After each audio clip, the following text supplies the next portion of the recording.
এই ভিডিওটা আজকে আপনার হাতে সময় না থাকলেও আপনাকে দেখতে হবে। আজকে এই যে মাইলস্টোন কলেজে ঘটনাটা ঘটেছে, এই ঘটনার জন্য আপনি কাকে দায়ী করবেন? কে এটার জন্য দায়ী? আমার দৃষ্টিকোণ থেকে আমি কাউকে এখানে দোষারোপ করতে পারি না। কারণ দেখেন, বিপদ কখন আসবে, কোন সময় আসবে, কখন ঘটবে, কোথায় ঘটবে, আমরা কিন্তু সহজেই বলতে পারি না। আপনি বলতে পারবেন এই মুহূর্তে আপনার উপরে কোন বিপদটা আসতে পারে? পারবেন না।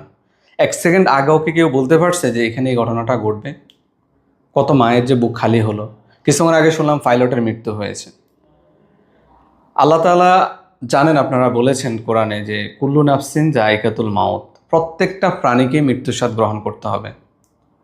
তো যারা মৃত্যুবরণ করেছেন তাদেরকে আল্লাহ শহীদি মর্যাদা দান করুন, এবং যারা আহত হয়েছেন আল্লাহ সেই সকল ভাই বোনদেরকে সুস্থতা দান করুন। আমরা সকলে আমিন বলি। তো যেটা বলেছিলাম যে কখন আসবে আসলে আমরা জানি না। এই জন্য আমাদের যেটা উচিত যে আমরা নিজেদের জায়গা থেকে আমাদের খুব দ্রুত সতর্ক হওয়া উচিত।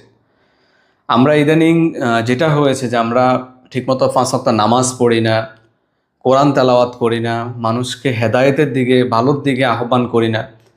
আমাদের লজ্জা লাগে, মনে হয় যে একটা আমরা যখন বন্ধুরা মিলে আড্ডা দিই তখন আমার এই বন্ধুকে নামাজের দাওয়াত দিতে, ভালো কথা বলতে মনে হয় যে আমাদের লজ্জা লাগে।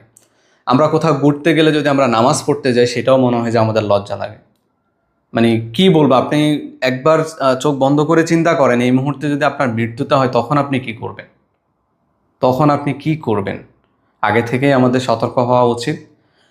যেখানেই যাবেন, যে অবস্থায় থাকবেন, কখনো নামাজ ছাড়বেন না। এখানে দেখবেন অনেকেই দৌড়াদৌড়ি করতেছে, ভিডিও করার জন্য চেষ্টা করতেছে, কিভাবে দ্রুত ভাইরাল হওয়া যাবে, কিভাবে কি করা যাবে। ভালো খারাপ মিলেই চিন্তা থাকতে পারে। কেউ আছে ভালো উদ্দেশ্যে নিয়ে, কেউ আছে খারাপ উদ্দেশ্যে নিয়ে, কেউ আছে মানে বিভিন্ন জনের বিভিন্ন চিন্তা থাকতে পারে। কিন্তু আপনি যে অবস্থায় থাকেন, যেভাবেই চিন্তা করেন, আপনাকে নামাজ কখনো ছাড়বেন না। নামাজ আপনাকে পড়তে হবে।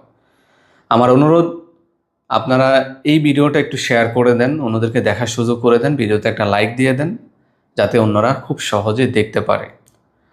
অনেক ভিডিওতে শেয়ার করেন, খারাপ ভালো মিলিয়ে। আমরা তো এখন খারাপের যুগে প্রবেশ করেছি। খারাপ জিনিসের প্রতি আমাদের আকৃষ্ট বেশি, ভালো জিনিসের প্রতি আমাদের কোনো আকৃষ্ট নাই, কোনো আকৃষ্ট নাই। আমি দেখেছি ভাই, আমি ভালো জিনিস যখন আপলোড দিই তখন সেটাতে কোনো খবর নেই, কিন্তু কেউ যদি খারাপ কিছু পাবলিশ করে তখন সেটা খুব দ্রুত ভাইরাল হয়ে যায়, খুব দ্রুত